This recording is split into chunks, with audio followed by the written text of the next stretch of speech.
I had this dream, Dex. I don't know. We were just talking a second ago about, from time to time, my lovely bride will, I'll have stuff laying out, and the next thing I know, it's not where I put it.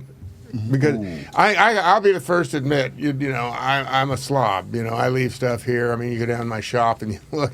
But it's really ironic that I know where everything is. Right. I mean, you go, don't touch my stuff. Exactly. Once you touch my stuff, I don't know where the hell it is. You take it and you put it in the drawers, you file everything the way where it's supposed to be. I don't know where to look for it.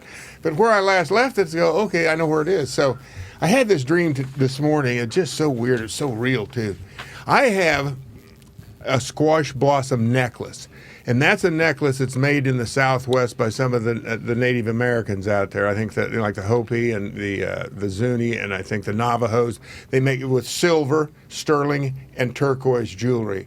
Is what basically a squash blossom necklace consists Riggo, of. isn't that it right there for the Yes, fans? For the that's fans it. to I have see? it around, and it's that very necklace I have this dream about. For those on the audio podcast, this is the Riggo Mohawk circa 1973, 73. Yeah. and you look like just escaped. Well, I guess nowadays I would be culturally appropriating something, but I don't know because that's a combination of Native Americans in the Northeast and the Southwest. So you got to appreciate, I got a little Mohawk working, got a little Hopi Navajo working. So where's the necklace?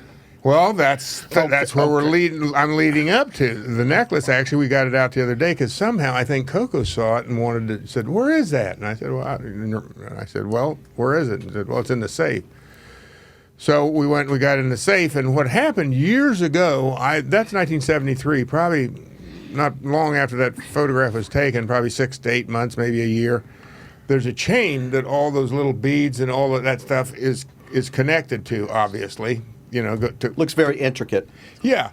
Well, the chain broke. And I had a friend of mine who knew a guy, which I should have never done. But anyway, he took and, he glued the chain back together back there where the big medallion is. You can't see it there, but it's almost like a horseshoe that's got all the turquoise on it as well. And, he glued it, and then over the years I'd wear it occasionally, and then all of a sudden here, probably I don't know, a couple 3 years ago, it finally broke. And there's a lot of little silver balls on there that are all connected, and they all got loose. So somebody kind of tied it back together, whatever, maybe been me, just to keep it together because you can't wear it now, and I've got to send it off and get it fixed for real by somebody who knows what they're doing. Anyway, because it was, like I said, it was epoxy glued the first time. They used epoxy. So I have this dream, Dexter, that my wife, I say, don't anybody wear this necklace until, I got to get it fixed. I don't want anybody wearing this necklace. Well, what do you think? You know how the dream goes already, right? You went Francis from Stripes. Anybody touch my stuff? That was it. I'll kill you. That was pretty close to what I thought.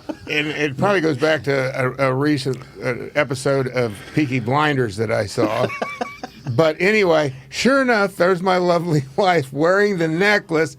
Somehow, I don't know where it is, but just the fact she's got it on, and within seconds of me seeing it and realizing she has it on, it does exactly what I thought it was going to do. It self-destructs. And you got all these little silver, sterling silver.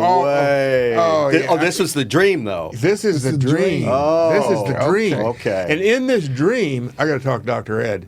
That's my shrink in New York. Say, Ed, what does this dream mean? Because we're trying to find all the pieces. I'm thinking, on the one hand, it's no big deal if we find the pieces, but the way they've fallen into something where it's almost impossible to find them. It's a metaphor? Oh, it is for something. I have no idea. And I know in this dream, it's kind of funny because I'm calling my wife names, and in the dream I'm aware of it, and I really don't mean it, but I'm trying to express myself to her how angry I am that she basically didn't listen to what I said, and she went ahead and wore the necklace, and it did, it fell apart, and it's like, remember that old, what is it, Abbott and Costello, I think it was like, Laurel and Hardy, look what a fine kettle of fish this is. Yeah. That's kind of the way it turned out. I was wondering, do you ever have those moments, Dax? I have wet dreams, but not those kind of dreams.